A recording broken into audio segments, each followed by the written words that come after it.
नमो भगवते वासुदेवाय। ओम नमो भगवते वासुदेवाय। ओम नमो भगवते वासुदेवाय। हरे कृष्णा, सभी को सादर प्रणाम। श्रीमद् भागवतम महापुराण सत्रों की इन श्रृंखला में आप सभी का स्वागत है। हम सभी कंद 7 अध्याय 9 श्लोक संख्या 27 से आज का सत्र आरंभ करने जा रहे हैं। 18,000 श्लोकों वाले श्रीमद् भागवतम महापुराण को अंतर्राष्ट्रीय कृष्ण भावनामृत संघ के संस्थापक आचार्य कृष्ण कृपा मूर्ति श्री श्रीमद् अभय चरणारविंद भक्ति वेदांत स्वामी श्रील प्रभुपाद की पुस्तकों के प्रकाश में भक्तों के संग में हम सभी यहाँ श्रवण और पठन करने का प्रयास करेंगे। आज सत्र 381 381 हम सभी हिरण्यकशिपु को मारने के पश्चात भगवान नृसिंह देव को मनाने के लिए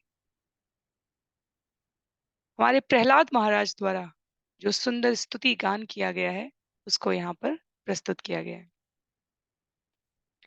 इस अध्याय में 55 श्लोक है। श्लोक संख्या 1 से लेकर 7 तक हमने देवताओं द्वारा प्रहलाद महाराज को भगवान नरसिंह देव को मनाने की प्रार्थना करने के लिए अभी प्रेरित किया गया है। श्लोक संख्या 8 से लेकर 50 तक प्रहलाद महाराज की सुंदर प्रार्थना है और 51 से 55 तक लेकर भगवान नरसिंह देव का प्रहलाद महाराज की प्रार्थनाओं का उत्तर दिया गया है। जैसा कि सत्रों का प्रारूप है, वर्तमान विषय वस्तु का संक्षिप्त अवलोकन, तत्पश्चात मंगलाचरण और उसके बाद एक एक श्लोक का सुंदर वाचन और गायन करते हुए अनुवाद सहित हम सभी यहाँ पर श्रील प्रभुपाद के तात्पर्य के प्रकाश में विषय को मनन करने का प्रयत्न करेंगे।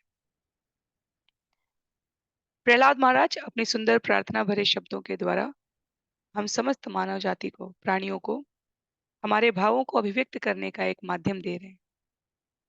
यदि हमें लगे कि हमारे पास सुंदर स्तुति नहीं है, सुंदर शब्द नहीं है, भाव तो हैं, उन भाव को निवेदित करने का माध्यम हमारे महाजनों की, आचार्यों की, भक्तों की, साधकों की, विद्वत जनों की ये सुंदर प्रार्थनाएं हैं जिससे पूरा श्रीमद् भागवतम भरा हुआ है। जैसा कि हमने देखा इस अध्याय में 55 श्लोक है, तो इस अध्याय की समाप्ति के पश्चात स्कंद 7 से श्रवण किए गए कुल श्लोकों की संख्या 446 हो जाएगी और पूरे श्रीमद् भागवतम से अब तक के श्लोकों की संख्या 6017 हो जाएगी। तो आरंभ करेंगे मंगलाचरण से और उसके पश्चात एक एक श्लोक का वाचन और अनुवाद सहित विषय को समझने का प्रयत्न। नारायणं नमस्कृत्य नरं चैव नरोत्तमं देवीं सरस्वतीं व्यासं ततो जयम् उदीरयेत्। शृण्वतां स्वकथा कृष्ण पुण्यश्रवणकीर्तनं यद्यन्तस्तो यभद्राणि विधुनोति सुयत्स्यताम्।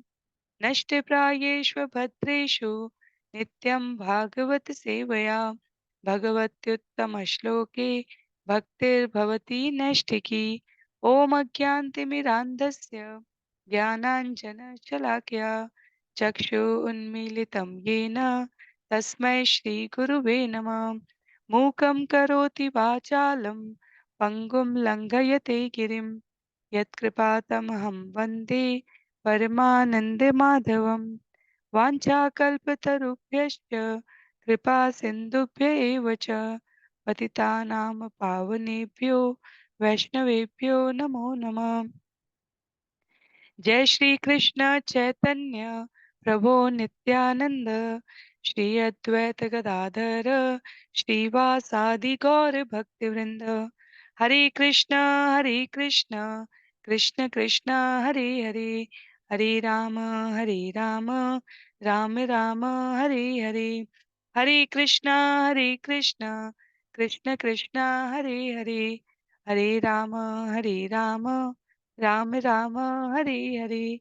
हरे कृष्ण कृष्ण कृष्ण हरे हरे, हरे राम राम राम हरे हरे।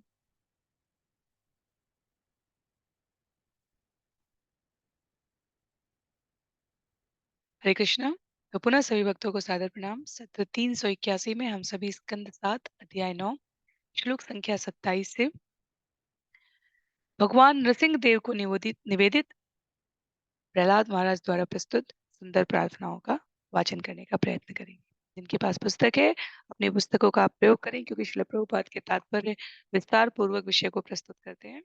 अन्य सभी की सुविधा के लिए यहाँ स्क्रीन पर श्लोक भी प्रस्तुत किए जा रहे हैं। नैषा परावरमतिर्भवतो ननु स्यात् जन्तो यथात्मसुहृदो जगतस्तथापि संसेवया सुरतरोरिव ते प्रसाद सेवानुरूपमुदय न परावरत्वम्।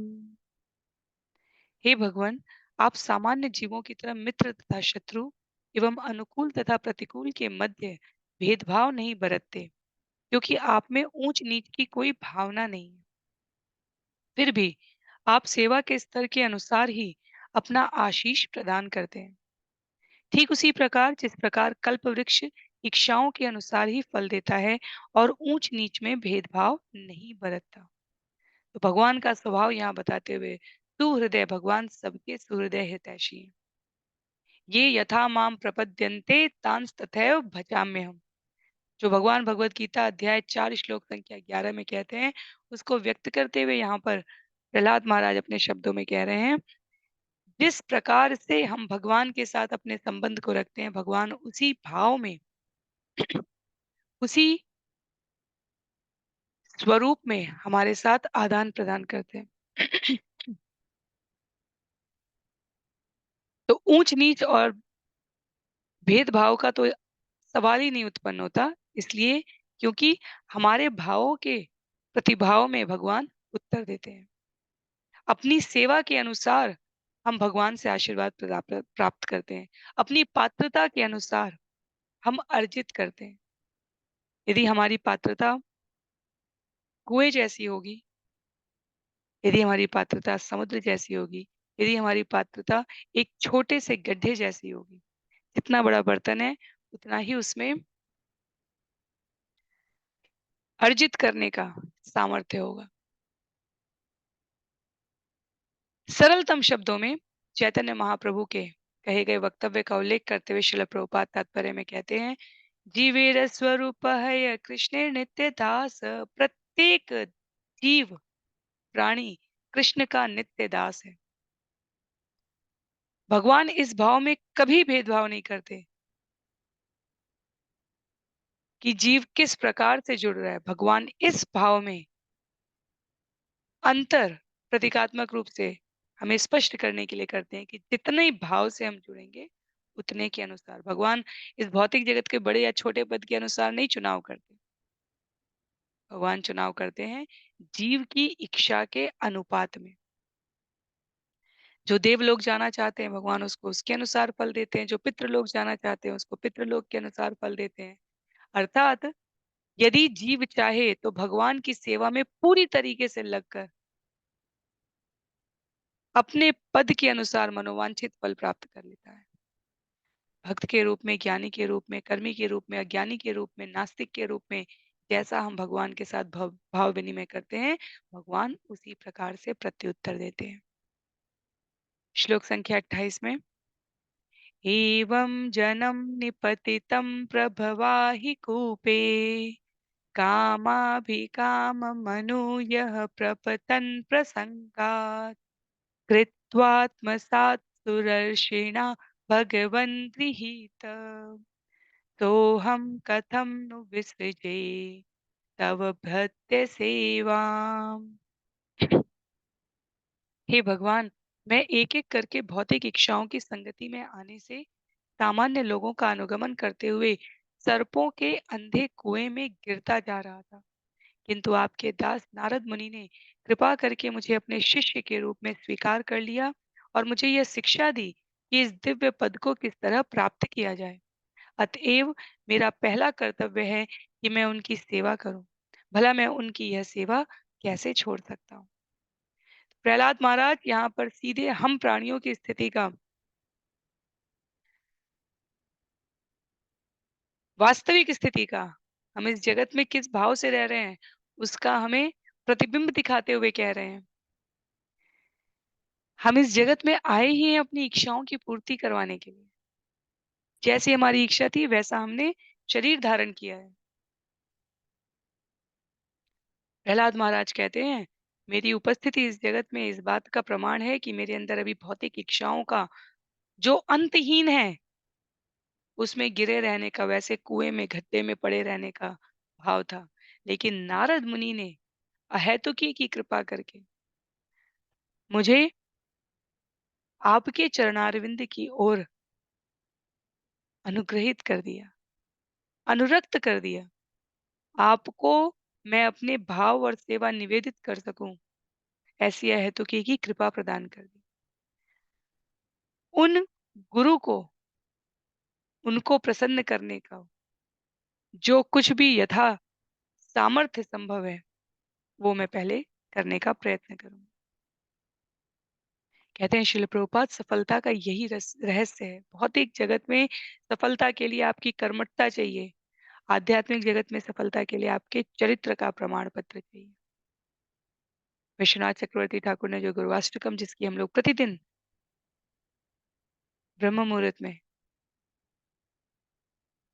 गायन करने की अभ्यास प्रक्रिया में स्वयं को अनुरक्त करने का प्रयास करते हैं, उसमें लिखा है, यस्य प्रसादात् भगवत प्रसादो, यस्य प्रसादान्नागति कुतोपि ध्यायानस्त्वमस्तस्य। तो ये पूरा गुरुवाष्टकम है। मुझे केवल आप लोगों को, हम सभी को स्मरण कराने के लिए, यस्य प्रसादात्, यस्य जिसके, प्रसादात अनुग्रह से, अनुकंपा से, प्रसाद षष्ठी विभक्ति यहाँ पर बताती है, भगवत प्रसादो, जिसकी कृपा से जीव के भीतर भगवान को प्रसन्न करने का भाव आता है।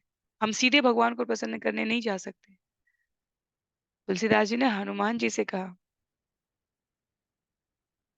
हमारे गुरु शिष्य परंपरा में आचार्यों ने ये पूरी प्रणाली विकसित की है। पहले गुरु की सेवा करने के लिए स्वयं को तैयार करना होता है, और जब योग्य बन जाते हैं तब भगवान की प्रत्यक्ष सेवा करने का स्वतः अवसर उपलब्ध कराया जाता है। तो प्रहलाद महाराज यहाँ स्वयं को गुरु की सेवा में अनुरक्त रखे रहना चाहते हैं। सोहम कथम नु विसृजे तव भृत्य सेवा, मैं उन गुरु की सेवा करना कैसे त्याग दूं जिन्होंने मुझ पर इस तरीके से कृपा की कि मैं आपको समक्ष अपने प्रत्यक्ष रूप से देख पा रहा हूँ। तो प्रहलाद महाराज अपने लिए कोई वरदान नहीं मांगते हैं, वो सिर्फ इतना निवेदन करते हैं कि ऐसी कृपा करें कि मैं अपने गुरु नारद मुनि की सेवा में लगा रहूं। तो हम सभी को अपने विचारों की, शब्दों की, भावों की सत्यता की परख आचार्यों के, महाजनों के इन शब्दों के प्रकाश में करते रहना चाहिए। श्लोक संख्या 29 में, मत प्राण रक्षणमनंत पितुर्वधश्च, मन्ये स्वभृत्य ऋषिवाक्यममृतं विधातुम्। मत प्राण रक्षणमनंत पितुर्वधश्च, क्षमा कीजिए, मत प्राण रक्षणमनंत पितुर्वधश्च, मन्ये स्वभृत्य ऋषिवाक्यमृतं विधातुम्। खड्गं बृहद्य यदवोचद सद्विधित्तु, त्वाम् ईश्वरो मतपर अवतु कं हरामि। हे भगवान, हे दिव्य गुणों के असीम आगार, आपने मेरे पिता हिरण्यकशिपु का वध किया है और मुझे उनकी तलवार से बचा लिया है। उन्होंने अत्यंत क्रुद्ध होकर कहा था, यदि मेरे अतिरिक्त कोई परम नियंता है तो वह तुम्हें बचाए। अब मैं तुम्हारे सिर को तुम्हारे शरीर से काटकर अलग कर दूंगा। अतएव मैं सोच रहा हूं कि मुझे बचाने तथा उन्हें मारने, दोनों ही कार्यों में आपने अपने भक्त के वचनों को सत्य करने के लिए ही कर्म किया है, इसका कोई अन्य कारण नहीं है। बहुत ही सार ग्राही पंक्ति यहाँ पर कहते हैं प्रहलाद महाराज, कहते हैं उस उनको मारने और मुझे बचाने, दोनों में आपने अपने भक्त के वचन को सत्य करने के लिए ही कर्म किया है। क्या था? नरसिंह भगवान के प्रकट होने से पूर्व हिरण्यकशिपु ने कहा, क्या तुम्हारे भगवान यहाँ है, यहाँ है, यहाँ है, इस खंबे में है। प्रहलाद महाराज ने कहा हाँ है। तो भक्त के वचन को बचाने के लिए वो प्रकट हुए। ब्रह्मा जी ने कहा था कि मैं स्वयं अमर नहीं हूं, तुम्हें अमरता का वरदान कैसे दे दूं। वहां ब्रह्मा जी के वचनों को, वरदानों को सार्थक करते हुए, देवताओं के समक्ष आपने जो कहा था उसको सार्थक करते हुए, नारद मुनि के वचन को सार्थक करते हुए, जो उन्होंने देवताओं को कहे थे कि भक्त जन्म लेने वाला है इसलिए इसको मत मारो, और भगवान स्वयं हिरण्यकशिपु से रक्षा के लिए उपस्थित होंगे। तो अलग अलग स्थानों पर भगवत भक्तों द्वारा कहे गए वचन को सार्थक करने के लिए मुझे पता है आपने स्वयं को प्रकट किया है। अर्थात अपने भक्तों के वचन को पूरा करने के लिए भगवान प्रकट होते हैं। भगवान के कार्य भक्तों की लाभ की कामना को, भगवान भक्तों को प्रसन्न करने में उनको जो प्रसन्नता होती है वो महत्व की है प्राणी मात्र को समझने के लिए। इसीलिए भगवान जब भी अवतार लेते हैं, जब भी धराधाम पर लीला के लिए आते हैं, एक एक करनी से भगवान के कई कई उद्देश्यों की पूर्ति होती है।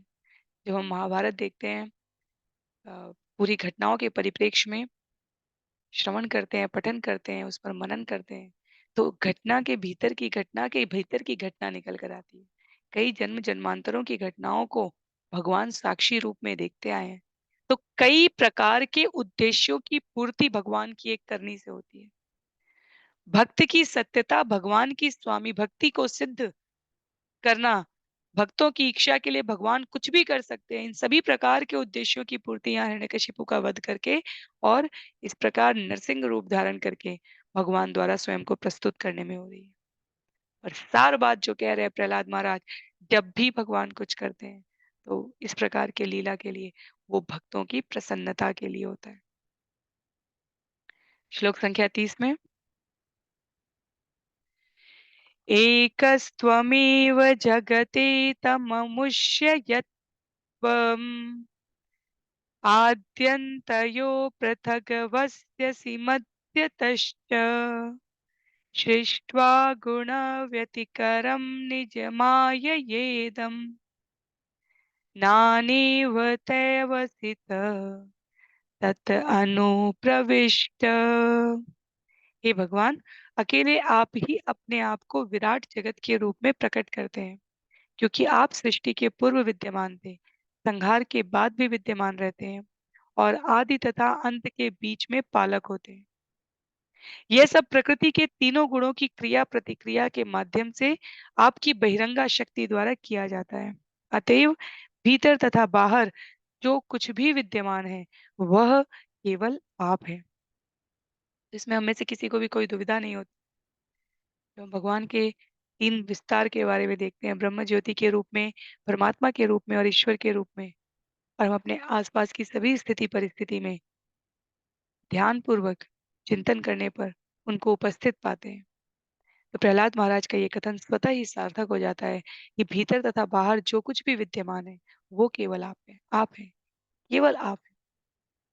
ब्रह्म संहिता का वो सुंदर श्लोक श्रील प्रभुपाद यहाँ तात्पर्य में पुनः प्रस्तुत करते हुए कहते हैं, एकोप्यसो रचयितुं जगदण्ड कोटिम यक्षक्ति अस्ति जगदण्ड चयाय दन्त अंडान्तरस्थ परमाणु चयान्तरस्थम गोविंदमादिपुरुषं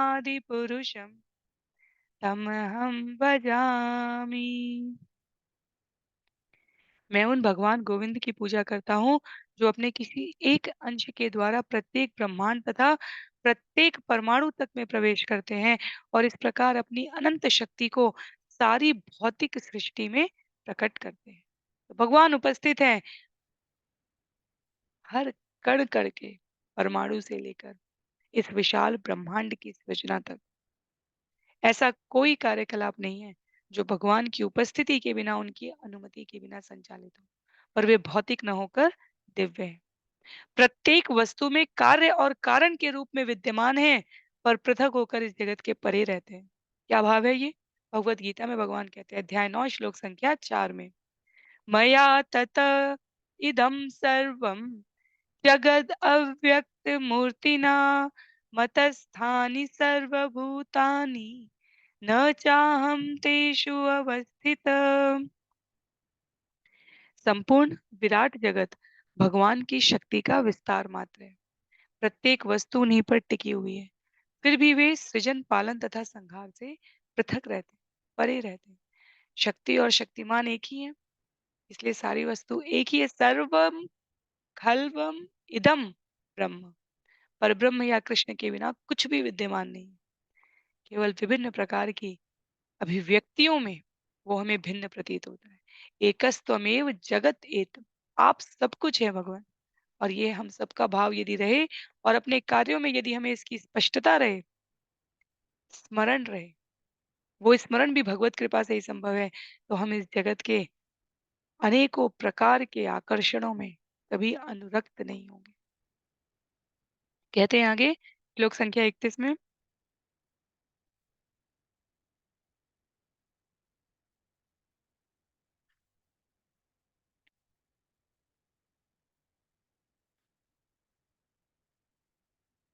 त्वं वा इदं सदसदीश भवान् ततोऽन्यो माया यदात्मपरबुद्धि इयं ह्यपार्था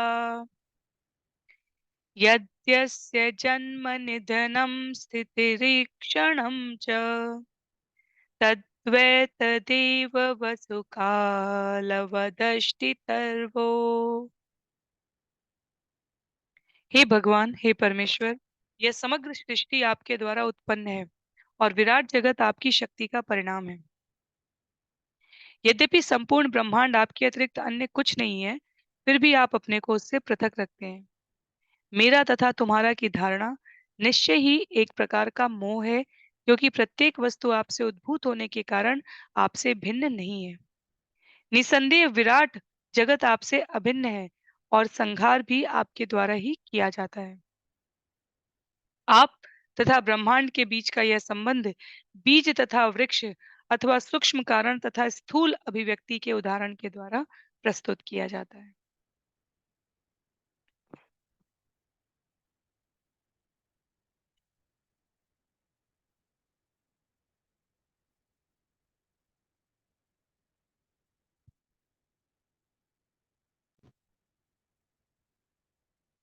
हरे कृष्णा।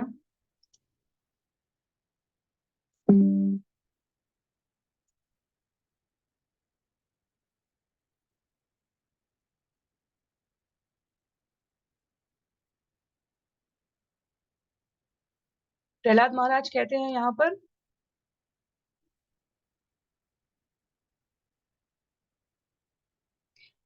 जो भगवत गीता में भगवान ने स्वयं अपने शब्दों में अर्जुन के माध्यम से हम सभी को व्यक्त किया है, इस सृष्टि का सृजन और प्रलय भगवान की रचना का और हर क्षण रोम रोम से ब्रह्मांड की रचना का या निलय और विलय का यह कार्य भगवान के विराट स्वरूप से अभिन्न है।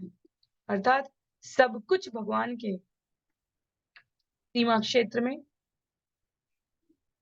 उनके द्वारा सृजित जगत में उनके द्वारा उद्भूत स्थूल अभिव्यक्ति और सूक्ष्म कारण, चर और अचर के रूप में जो अभिव्यक्तियां हैं वो स्थूल हैं और कारण उसके पीछे सूक्ष्म है। जब भगवान भगवत गीता अध्याय 7 श्लोक संख्या 10 में कहते हैं, बीजम माम सर्वभूतानां विद्धि पार्थ सनातनम। हे प्रथापुत्र, तुम जान लो कि मैं सारे जीवों का मूल बीज हूँ। तो भगवान वास्तव में इसी सत्य का उद्घाटन करते हैं। वैदिक वाङ्मय का उल्लेख करते हुए श्रील प्रभुपाद यहाँ तात्पर्य में कह रहे हैं, ईशावास्यम इदं सर्वम यतो वा इमानि भूतानि जायन्ते तथा सर्वम खल्वम इदं ब्रह्ममा।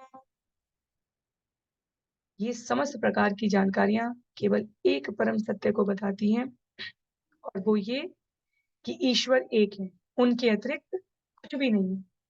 लोग इसकी व्याख्या अपने-अपने ढंग से कर सकते हैं, पर परम व्याख्या स्वयं भगवान अपने स्वरूप में आकर, लीला रूप में आकर अचिंत्य भेदाभेद तत्व को उद्भासित करते हुए एक परमेश्वर से प्रत्येक वस्तु भिन्न है, भेदाभेद भिन्न होते हुए भी वो अभिन्न है।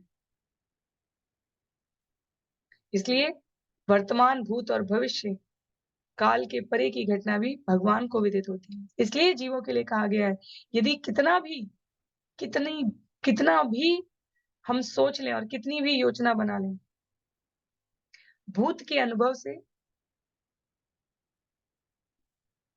जो खुद में कई बार अपूर्ण हो सकता है, भूत के अनुभव से, वर्तमान के कारणों से, भविष्य में दिखने वाले भय से हम अपनी योजना बना सकते हैं।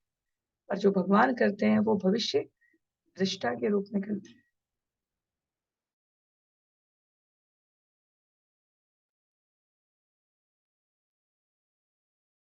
जब हम विचार करके अपने जीवन के कारणों में अनुभव करते हैं, तब ब्रह्म संहिता का जो निष्कर्ष युक्त सत्य है, ईश्वर परम कृष्ण सच्चिदानंद विग्रह अनादिर आदिर गोविंदम सर्व कारण कारणम, तब उनका वो सच्चिदानंद स्वरूप जिसका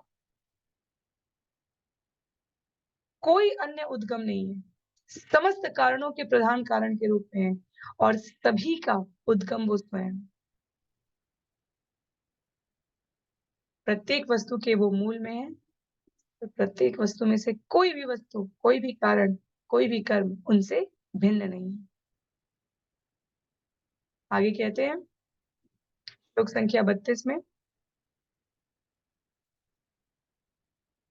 न्यस्येदमात्मनि जगद्विलयाम्बुमध्ये शेषेत्मना निज सुखानुभवो निरीह योगेन मीलितदृगात्मनिपीतनिन्द्र तुर्ये स्थितो न तु तमो न गुणांश युंक्षे।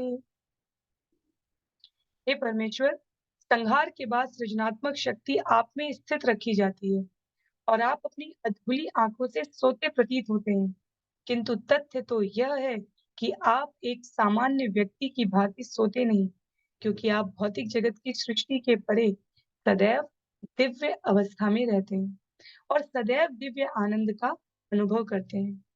इस तरह क्षीरो दक्षाई विष्णु के रूप में आप भौतिक वस्तुओं को छुए बिना अपनी दिव्य स्थिति में बने रहते हैं। यद्यपि आप सोते प्रतीत होते हैं, किंतु यह सोना अविद्या की निद्रा से पृथक होता है। हम मनुष्यों की तरह नहीं सोते हैं भगवान। भगवान की निद्रा को उनकी सुप्त अवस्था जो प्राणियों की होती है उससे तुलना नहीं की जाती। दिव्य शरीर के रोमकूपों से ब्रह्मांड उत्पन्न करने वाले भगवान वास्तव में चिर योग निद्रा की मुद्रा में रहते हैं। तो ये वो सत्य हैं जिन्हें यथा रूप में हमें स्वीकार करना है, क्योंकि अपनी अपूर्ण इंद्रियों से हम पूर्ण पुरुषोत्तम भगवान के कार्यकलापों को बस यूं ही नहीं समझ सकते। और भगवान स्वराट है, वो अपने आप में स्वतंत्र हैं, अपने आप को समझाने के लिए या अपने आप को, अपने कार्यों को गुप्त रखने के लिए। भगवान अपने अधिकृत प्रतिनिधियों द्वारा समझे जाते हैं और वो अधिकृत प्रतिनिधि बनने की पात्रता विनीत और सेवा भाव से भगवान के चरणारविंद में समर्पित साधकों की सेवा करने से, उनका संग प्राप्त करने से प्राप्त होती है। इस भौतिक जगत में हर वस्तु का कुछ मूल्य है। कोविड की आपदा में हमने सांसों का मूल्य भी, वायु का, जिसे हम ऑक्सीजन के रूप में ग्रहण करते हैं, उसका भी मूल्य देखा, जो अभी तक प्रकृति में निःशुल्क वितरित किया जा रहा है और अपने कार्यकलापों से हम उसकी कीमत भी एक दिन देकर सांस ले पाएंगे। भविष्य इस प्रकार का स्पष्ट संकेत दे रहा है। फिर भी वर्तमान में सामान्य व्यवहार में भी हम सभी को पता है, पूरे सृष्टि में मनुष्य एकमात्र ऐसा प्राणी है जो इस धराधाम पे रहने के लिए भी कीमत अदा कर रहा है। घर, मकान, जमीन, इन सब के रूप में मूल्य शुल्क अदा किया जा रहा है। पानी के लिए अब शुल्क अदा किया जा रहा है और इसी प्रकार की गतिविधियों को देखते हुए भविष्य का स्पष्ट संकेत है कि सांस लेने के लिए भी मूल्य अदा करना होगा। तो यहाँ पर भगवान की निद्रा, भगवान की सुप्त अवस्था, उनकी चिर योग निद्रा है। अपनी सीमित इंद्रियों से हम स्वतंत्र रूप से सांस भी नहीं ले पा रहे हैं। प्रकृति की वस्तुओं का, उत्पादों का निःशुल्क भोग नहीं कर पा रहे हैं। और यदि हम कहें कि उसके अतिरिक्त हम भगवान को इन इंद्रियों से आसानी से समझ सकते हैं, तो ये अपने आप में उपहास का पात्र है। अर्थात हमें अपने मन को सक्रिय रूप से भगवान के चरण कमलों पर स्थिर रहकर भगवान की गतिविधियों को भगवान की कृपा से समझने की प्रार्थना करनी चाहिए। तब भगवान प्रत्युत्तर देते हैं। श्लोक संख्या 33 में तस्यैव ते वपुइदं निजकालशक्त्या संचोदित प्रकृतिधर्मण आत्मगूढम् अभ्यस्यनन्तशयनाद्विरमत्मसा मत्समाधे नाभिरभूत् स्वकणी कावटवन्महाब्जम्। यह विराट भौतिक जगत भी आपका ही शरीर है। यह पदार्थ का पिंड आपकी काल शक्ति द्वारा शुद्ध होता है और इस तरह प्रकृति के तीनों गुण प्रकट होते हैं। तब आप शेष या अनंत की शैया से जागते हैं और आपकी नाभि से एक शुद्र दिव्य बीज उत्पन्न होता है। ये बीज से विराट जगत का कमल पुष्प प्रकट होता है। ठीक उसी तरह जिस प्रकार एक छोटे बीज से विशाल वट वृक्ष उगता है। ब्रह्मा जी जब नारद मुनि को उनके प्रश्नों का उत्तर दे रहे हैं स्कंद 2 में, उसके पश्चात स्कंद 3 में पुनः यह विषय आता है जब इस सृष्टि के उत्पन्न होने के क्रम में महाविष्णु के 3 विभिन्न रूपों का वर्णन किया गया है। कारणोदक्षाय विष्णु, गर्भोदक्षाय विष्णु और क्षीरोदक्षाय विष्णु। महाविष्णु से गर्भोदक्षाय विष्णु उत्पन्न होते हैं, जिनसे क्रमशः क्षीरोदक्षाय विष्णु का विस्तार होता है। तो महाविष्णु ही गर्भोदक्षाय विष्णु के मूल कारण है और गर्भोदक्षाय विष्णु से वह कमल निकलता है जिस पर ब्रह्मा जी प्रकट हो रहे हैं। श्रील प्रभुपाद तात्पर्य में कहते हैं प्रत्येक वस्तु का मूल कारण विष्णु है। फलस्वरूप ये विराट जगत विष्णु से भिन्न नहीं है। भगवान कहते हैं अहम सर्वस्व प्रभो मत्तः सर्वम प्रवर्तते। भगवत गीता अध्याय 10 श्लोक संख्या 8 में क्या कहते हैं? समस्त आध्यात्मिक और भौतिक जगतों का, जगत का नहीं जगतों का अहम सर्वस्व प्रभो, मैं स्रोत हूँ। मत्तः सर्वम प्रवर्तते, मुझसे उद्भूत है प्रत्येक वस्तु।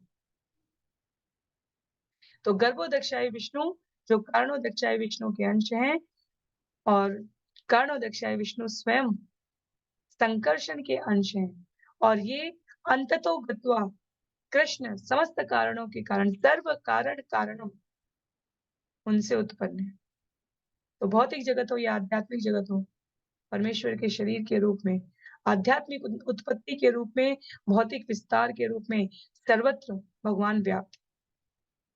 जिन्हें दार्शनिक तरीके से विषय को समझना हो, भक्त को इतनी तत्वपूर्ण व्याख्या नहीं चाहिए होती है। वो तो भगवान की कृपा का हर क्षण अनुभव करके अपनी सेवा से, अपने कार्यों से, अपने भावों से उन्हें प्रसन्न रखने का प्रयत्न करता है। गोपियों को हमने ऐसी बड़ी-बड़ी चर्चाएँ करते हुए नहीं देखा। लेकिन जो तत्ववेत्ता बनना चाहते हैं, जिन्हें दार्शनिक तरीके से भगवान को समझना हो, उनके लिए भगवान स्पष्ट करते हैं। ये भी समझ सकते हो जब स्कंद 11-12 में ईश्वर की कृपा से हम लोग पहुँचेंगे तो वहाँ हम लोग देखेंगे सृष्टि के प्रलय का मार्कंडेय ऋषि को जो वर्णन बताते हैं भगवान, जिन्हें तत्व से समझना हो उनके लिए, केवल श्रवण और पठन करने से ये जो हम सबका मस्तिष्क है, ये ब्रह्मांड है, ये घूमने लगता है। इतना बड़ी-बड़ी अ, काल्पनिक कथाएँ हम सिनेमा के माध्यम से या अन्य किसी भी प्रकार की पुस्तक के माध्यम से पढ़ लें, पर सृष्टि के विनाश और सृजन का इतना सजीव वर्णन महाभागवतम पुराण के अंतिम स्कंदों में हुआ है। वो इतना सजीव है कि केवल पठन करने मात्र से, श्रवण करने मात्र से हमें लगता है कि हम तो इस ओर से उस छोर तक कहीं कुछ नहीं समझ सकते। यदि किसी को तत्व दर्शन समझना है तो प्रहलाद महाराज अपने इन प्रार्थना भरे शब्दों में उसको भी प्रस्तुत कर रहे हैं। कहते हैं, तत्संभव कविरतोऽन्यद पश्यमान्, तत्संभव कवि अत अन्यत अपश्यमान्, त्वां बीजमात्मनि ततं सबर्हि विचिन्त्य नाविन्ददप्तशतमप्सु निमज्जमानो जातिं कुरे कथमुः फलपेत बीजम्। उस विशाल कमल पुष्प से ब्रह्मा जी उत्पन्न हुए, किंतु उन्हें उस कमल के सिवाय सिवाय कुछ भी नहीं दिखा। अतएव आपको बाहर स्थित जानकर उन्होंने जल में गोता लगाया और वे 100 वर्षों तक उस कमल के उद्गम को खोजने का प्रयत्न करते रहे। किंतु उन्हें आपका कोई पता नहीं चल पाया, क्योंकि जब बीज बलि फलीभूत होता है, तो असली बीज नहीं दिख पाता। कितनी व्यावहारिक प्रस्तुति है ये। किसी भी बीज से पौधा, उसके पश्चात पुष्प, उसके पश्चात उसमें फल अंकुरित, पुष्पित, पल्लवित होते हैं। तब जो असली बीज है, वो नहीं दिखता। यहाँ कमल से कमलनाल में वापस जाते हुए ब्रह्मा जी 100 वर्षों तक उद्गम स्थान को ढूँढते रहे, पर उन्हें नहीं मिला।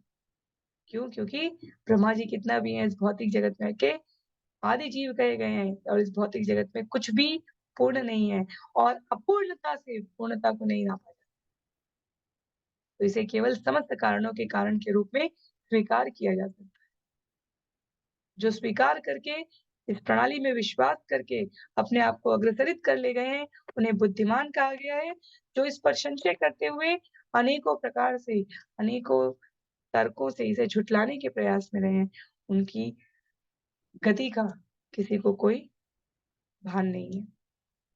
श्लोक संख्या 35 में सत्वात्मयोनिरति विस्मित आश्रितोऽब्जम् कालेन तीव्र तपसा परिशुद्ध भाव त्वामात्मनीश भुवि गन्धमिवाति सूक्ष्मम् भूतेन्द्रियाशयमयि विततं ददर्श।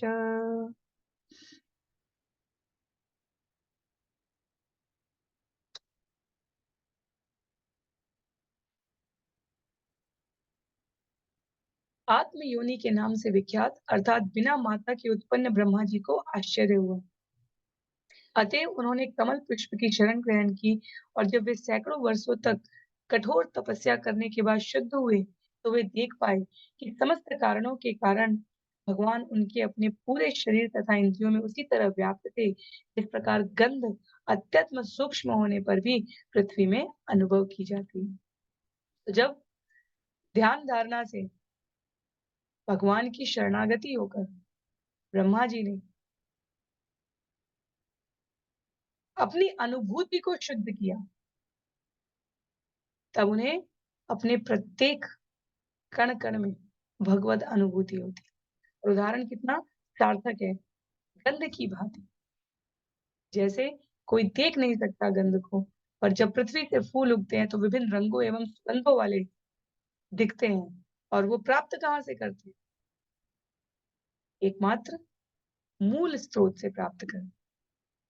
तो जो आदि जन्मा ब्रह्मा है, अपनी तपस्या के कारण अत्यंत बुद्धिमान व्यक्ति बने और उन्हें इस बात की अनुभूति हुई कि भगवान का असली दृश्य यही है।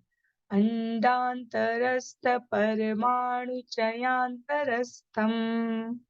कण कण में विभिन्न शक्तियों के ब्रह्मांडों से भरे इस जगत में परमाणु तक में भगवान उपस्थित है।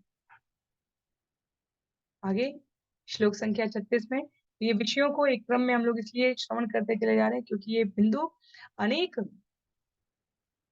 परिमाण में अनेक दृष्टिकोण से उस परम सत्य को उद्भासित कर रहे हैं। कहते हैं एवं सहस्रवदनांघ्रिशिर करोरु, एवं सहस्रवदनांघ्रिशिर करोरु, नासाद्य कर्णनयनाभरणायुधाढ्यम् मायामयं सदुपलक्षितसन्निवेशम् दृष्ट्वा महापुरुषमापमुदं विरिञ्च। तब ब्रह्मा जी ने आपको हजारों मुखों, पांवों, सिरों, हाथों, जांघों, नाकों, कानों तथा आंखों से युक्त देखा। आप भलीभांति वस्त्र धारण किए थे और नाना प्रकार के आभूषणों तथा आयुधों से सुशोभित थे। आपको विष्णु रूप में देखकर तथा आपके दिव्य लक्षणों एवं अधोलोकों से फैले हुए आपके चरणों को देखकर ब्रह्मा जी को दिव्य आनंद प्राप्त हुआ। के बारे में हम सभी ने पूर्ववर्ती स्कंधों में श्रवण किया है। ब्रह्मा जी द्वारा वो स्वरूप प्रस्तुत किया गया है। परम शुद्ध ब्रह्मा जी भगवान को उनके मूल विष्णु रूप में देख सके जिनके हजारों मुख और रूप थे, और इस प्रकार का देखना आत्म साक्षात्कार कहलाता है।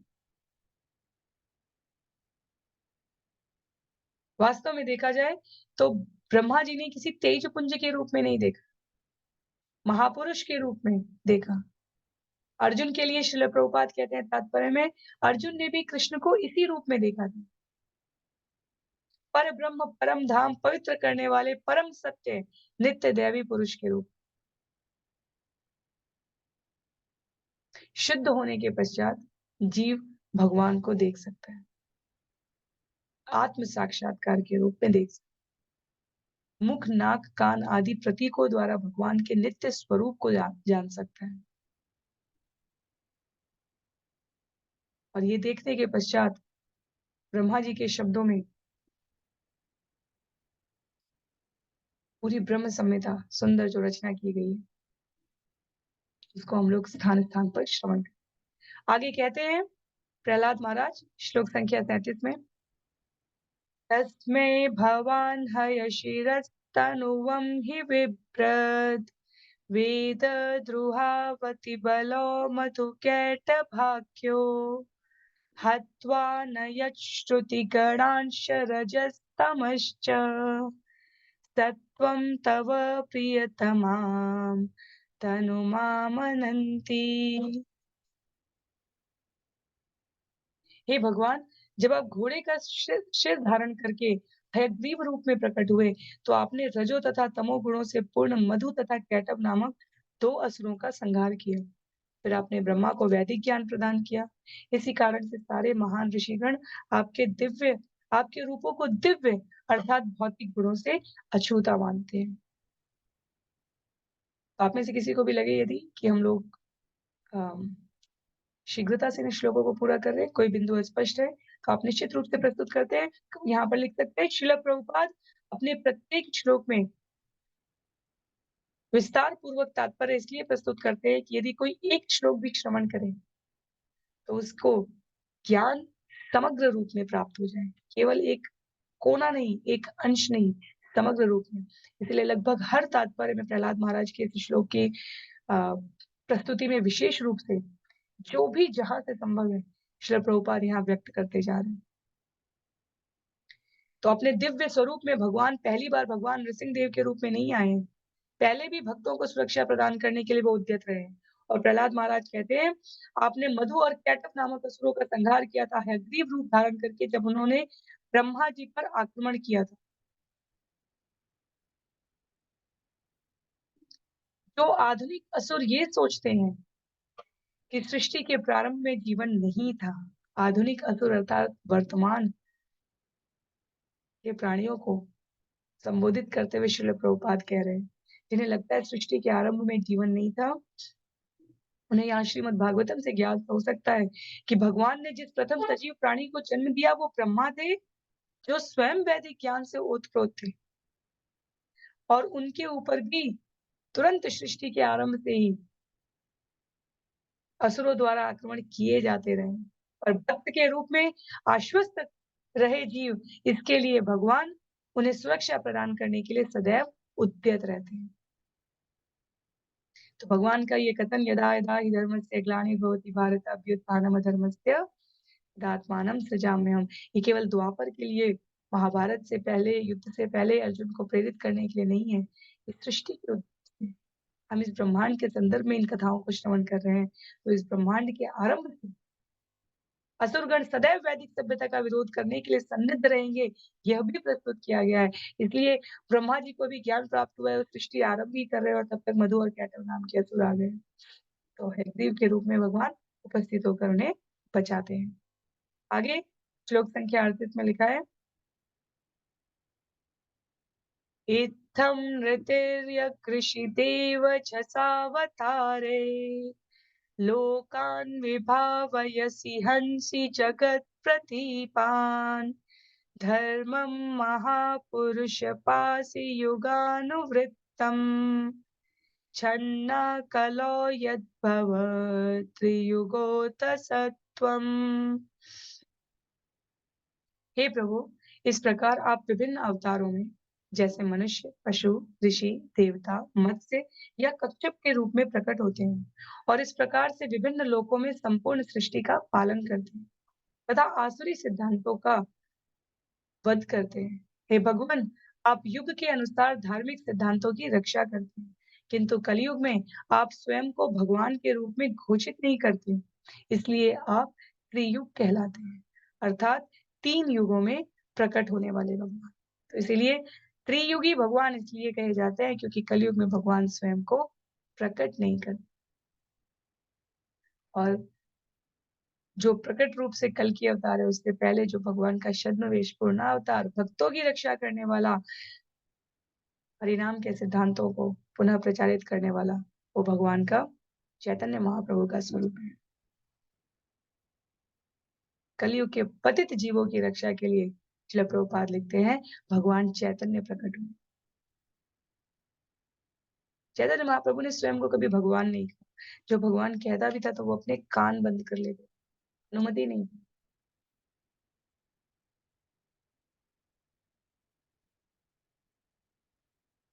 भागवतम स्कंद 11 अभी आगे आने वाला है, पर श्रील प्रभुपाद यहाँ स्कंद 11 अध्याय 5 श्लोक संख्या 32 में चैतन्य महाप्रभु की भगवान के रूप में स्वीकृति का जो वैदिक प्रमाण है उसको प्रस्तुत करते हुए कहते हैं, कृष्ण वर्णम त्वचा कृष्णम सांगोपांगास्त्र पार्षदम यज्ञ संकीर्तने प्राये यजन्ति ही सुमेधस। कलयुग में बुद्धिमान लोग भगवान की पूजा श्री चैतन्य महाप्रभु के रूप में करते हैं, जो नित्यानंद, अद्वैत आचार्य, गदाधर तथा श्रीवास जैसे अपने पार्षदों से सदैव घिरे रहते हैं। समग्र कृष्ण भावनामृत आंदोलन संकीर्तन आंदोलन पर आधारित है, जिसका सूत्रपात श्री चैतन्य महाप्रभु द्वारा किया गया। अतएव जो भी व्यक्ति संकीर्तन आंदोलन के माध्यम से भगवान को समझने का प्रयास करता है, वह प्रत्येक वस्तु को भलीभांति जान लेता है। वह सुमम मेधस अर्थात प्रचुर ज्ञान वाला व्यक्ति हो जाता है। यह शास्त्र का प्रमाण है। आगे श्लोक संख्या 39 में, नैतन्मनस्त्वव कथासु विकुण्ठनाथ सम्प्रीयते दुरितदुष्टमसाधु तीव्रम् कामातुरं हर्षशोकभयेषणार्तम् तस्मिन् कथं तव गतिं विमृशामि दीना। चिंता रहित वैकुंठ लोकों के स्वामी, मेरा मन अत्यंत पापी तथा कामी है। कभी यह सुखी कहलाता है तो कभी दुखी है। मेरा मन शोक तथा भय से पूर्ण है और सदैव अधिकाधिक धन की खोज में रहता है। इस तरह यह अत्यधिक दूषित गया है और आपकी कथाओं से कभी तुष्ट नहीं होता। अतएव मैं अत्यंत पतित तथा दलित हूँ। ऐसी जीवन स्थिति में भला मैं आपके कार्यकलापों की व्याख्या करने में किस तरह समर्थ हो सकता हूँ? प्रहलाद महाराज हम सभी के शब्दों को यहाँ पर सरलतम रूप में निवेदित करते हुए कहते हैं, इस भौतिक जगत में जहाँ हम इनके शब्दों को देखें स्पष्ट रूप से, दलित और पतित हूँ, अर्थात जाति व्यवस्था के रूप में नहीं, जन्म के आधार पर नहीं, स्वभाव के आधार पर, गुण के आधार पर, कर्म के आधार पर, अपने आप को अत्यंत दीन अवस्था में प्रस्तुत करते हुए प्रहलाद महाराज कह रहे हैं कि मैं कैसे अपने आप को सदा सर्वदा के लिए आपके चरणारविंद में लीन कर पाऊँ चिंतन में। केवल ये एकमात्र भाव, ये गुण मनुष्य को शुद्ध बना सकता है। जब सुभाषितानी के श्लोक हम सभी श्रवण करते हैं, विद्या ददाति विनयम विनयाद् याति पात्रत्वात् पात्रत्वात् धर्माप्नोति धनात् धर्म ततः सुख। कैसे, कहाँ, किस रूप में, क्या धन है जिसे इस भौतिक जगत में हम द्रव्य धन कहते हैं, वो हमारा स्वास्थ्य नहीं ला सकता, वो हमारे जीवन की एक श्वास नहीं ला सकता।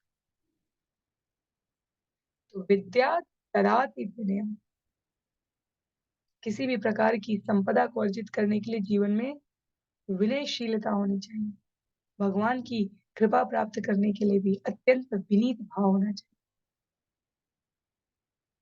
सारे भव बंधन से छूटने के लिए श्रील प्रभुपाद तात्पर्य की पंक्ति के अंतिम कुछ शब्दों में कह रहे हैं, सारे भव बंधन से छूटने के लिए भगवान के पवित्र नाम का उच्चारण करके मनुष्य भौतिक जगत के सारे कल्मश से अपने आप को मुक्त रख पाता है और इस कल्मश से मुक्त होने के पश्चात वो भगवान के कार्यकलापों को समझने की पात्रता अर्जित कर पाता है। सरल है शब्द, लेकिन मनन करके व्यवहार रूप में पालन करने के लिए अनिवार्य रूप से आवश्यक है। कहते हैं श्लोक संख्या 40 में, जिह्वे कतोच्युत विकर्षितमावितृप्ता शिष्णोऽन्यतस्त्वगुदरं श्रवणं कुतश्चेत् घ्राणोऽन्यतश्च फलदृक्कवचकर्मशक्ति बह्व्यः सपत्न्य इव गेहपतिं लुनन्ति। हे अच्युत भगवान, मेरी दशा उस पुरुष की भांति है जिसकी कई पत्नियां और वे सभी उसे अपने अपने ढंग से आकर्षित करने का प्रयास कर रहे हैं। उदाहरणार्थ, जीव स्वादिष्ट व्यंजनों की ओर आकर्षित होती है, जननेंद्रिया किसी आकर्षक स्त्री के साथ संभोग करने के लिए और स्पर्श इंद्रिया मुलायम वस्तुओं का स्पर्श करने के लिए आकृष्ट होती है। पेट भरा रहने पर भी अधिक खाना चाहता है और कान आपके विषय में न सुनकर सामान्यतः सिनेमा गीतों की ओर आकृष्ट होता है। प्राण की इंद्रिय किसी अन्य ओर ही आकृष्ट होती है, चंचल आंखें इंद्रिय तृप्ति के दृश्यों की ओर आकृष्ट होती है तथा सक्रिय इंद्रियां अन्यत्र आकृष्ट होती है। इस तरह मैं सचमुच ही दुविधा में रहता हूँ। तात्पर्य के अनुवाद के जो शब्द हैं वो वर्तमान परिदृश्य को सरलता से हम समझ सके, इसलिए व्यक्ति कानों को इसलिए कहा गया कि आपके विषय में न सुनकर सिनेमा गीतों की ओर आकृष्ट होते हैं। कहने का अभिप्राय है वो कुछ भी जो भगवान से अलग बात करे उस ओर आकृष्ट होते हैं। और वास्तव में अपने अपने हृदयगत ईमानदारी से यदि हम सभी विचार करें तो अपने जीवन के प्रत्येक क्षण में हमारी प्रत्येक इंद्रिय पूर्णतया भगवान की ओर आकृष्ट नहीं होती। ये जानते हुए भी, ये समझते हुए भी कि हमारे उद्गम का स्रोत भगवान है। ये जानते और समझते हुए भी कि ये सृष्टि अस्थायी है। हम अपनी समस्त इंद्रियों के साथ जीवन के प्रत्येक क्षण में अपने आप को भगवान की ओर समर्पित नहीं रख पाते। और यही वो साधना है, यही वो प्रक्रिया है जिसमें इंद्रियों को ऐसा करने के लिए, प्रेरित होने के लिए, प्रयास करने के लिए, बद्ध अवस्था से निकलने के लिए, इस अन्यत्र आकृष्ट होने की प्रवृत्ति से विलग होने के लिए ये श्रवणम, कीर्तनम, अर्चनम, स्मरणम, ये जितनी भी विधियां बताई जा रही हैं, ये उल्लेखित की गई हैं। जीवन तो ईश्वर साक्षात्कार के लिए मिला है, पर हम सभी अपनी इंद्रियों की अभिलाषाओं के अनुरूप कार्य करते हुए संपूर्ण समर्पण के साथ भगवान की ओर कितना केंद्रित कर पाते हैं, वही इस आध्यात्मिक जीवन की प्राप्ति की सफलता और असफलता का निर्धारण कर देता है। श्लोक संख्या 41 में कहते हैं,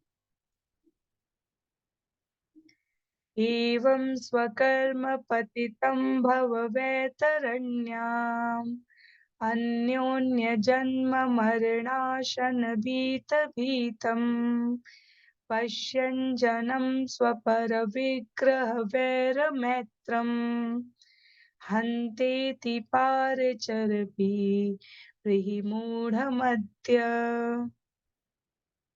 हे भगवान, आप सदैव मृत्यु की नदी के दूसरी ओर दिव्य रूप में स्थित रहते हैं, किंतु हम सभी अपने पाप कर्मों के फलों के कारण इस ओर कष्ट भोग रहे हैं।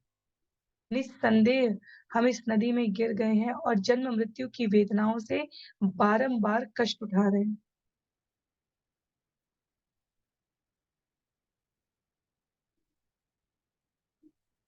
तथा भयानक वस्तुएं खा रहे हैं। अब कृपा करके हम पर दृष्टि डालिए, न केवल मुझ पर अपितु उन सबों पर जो कष्ट उठा रहे हैं, और अपनी अहेतुकी कृपा तथा दया से हमारा उद्धार कीजिए तथा हमारा पालन कीजिए। प्रहलाद महाराज ने इस भौतिक जगत का कुछ भी नहीं मांगा भगवान से। उन्होंने बोला, मृत्यु की नदी के दूसरी ओर आप दिव्य रूप में उपस्थित हैं। हम अपने कर्मों के इंद्रिय जनित अभिलाषाओं के बंधन में बंध कर इस ओर कितना कष्ट उठाते रहेंगे। पुनरपि जन्मम पुनरपि मरणम पुनरपि जननी जठरे शयनम। श्रीपाद शंकराचार्य अपनी स्तुति में कहते हैं, पुनः जन्म पुनः मृत्यु पुनः माता के गर्भ में स्थान प्राप्त करना, पुनरपि जननम पुनरपि मरणम पुनरपि जननी माता जठरे शयनम। भज गोविंदम गोविंदम भज मूढ़मते। अनेकों बार जन्म मृत्यु की वेदनाओं से कष्ट उठाता हुआ हमारा ये विभिन्न अवस्थाओं में धारण किया गया शरीर अपने स्वयं के प्रयास से नदी के उस पार जाकर आपको प्राप्त नहीं कर सकता। इसके लिए हमें आपसे प्रार्थना करनी है, आपके शरणागत भक्तों से, दासानुदास, आपके जो दास हैं उनका दास बनकर प्रार्थना करनी है। भगवत गीता में भगवान कहते हैं, 4 प्रकार के अधम व्यक्ति मुझे नहीं प्राप्त कर सकते, वहीं 4 प्रकार के व्यक्ति मुझे प्राप्त कर सकते हैं। हमारा जीवन किस दिशा में जाएगा, इसके लिए हमें निर्धारण करना होता है कि हम किस श्रेणी के जीव कहलाना चाहते हैं, 4 भक्तों वाले या 4 अभक्तों वाले। श्रील प्रभुपाद तात्पर्य में कहते हैं, जब हम दूसरे शरीरधारी प्राणियों को घृणित वस्तुएं खाते हुए देखते हैं, तो हमें अत्यंत घृणा आती है। एक वैष्णव ऐसे गर्हित जीवन से सदैव भयभीत रहता है।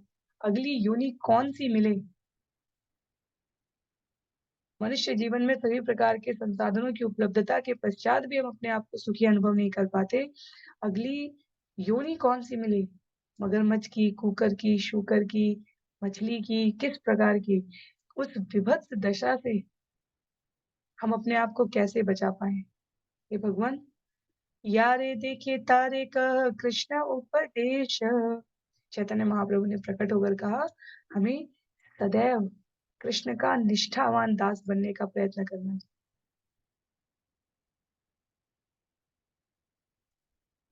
अपने आहार का ध्यान रखते हुए, अपने आचार के प्रति सतर्क रहते हुए, सदा सर्वदा अपने व्यवहार से भगवान का प्रचार करने का जीवन में प्रयास करना चाहिए। अभी के लिए हम लोग यहीं पर सत्र को आज के लिए समाप्त करेंगे। एक और सत्र की आवश्यकता रहेगी इन विषयों को समझने के लिए। प्रहलाद महाराज की स्तुति का एक एक छंद अत्यंत महत्व का है। एक एक छंद का गायन भी हमें हमारी मूल स्थिति का स्वाभाविक गति का, परम उद्देश्य का भान करा देता है। भगवान की दिव्यता का, हमारी लघुता का हमें स्मरण करा देता है। अपने समस्त प्रयासों से हमें एकमात्र यदि प्रार्थना करनी है, तो भगवान और भगवान के भक्तों के चरणारविंद में ये अनुरोध करना है कि हम भगवान के मूल स्वरूप को कभी विस्मृत ना करें और भगवान के संबंध के प्रति स्वयं की योग्यता अर्जित करने की ये सदैव सतर्क रहें।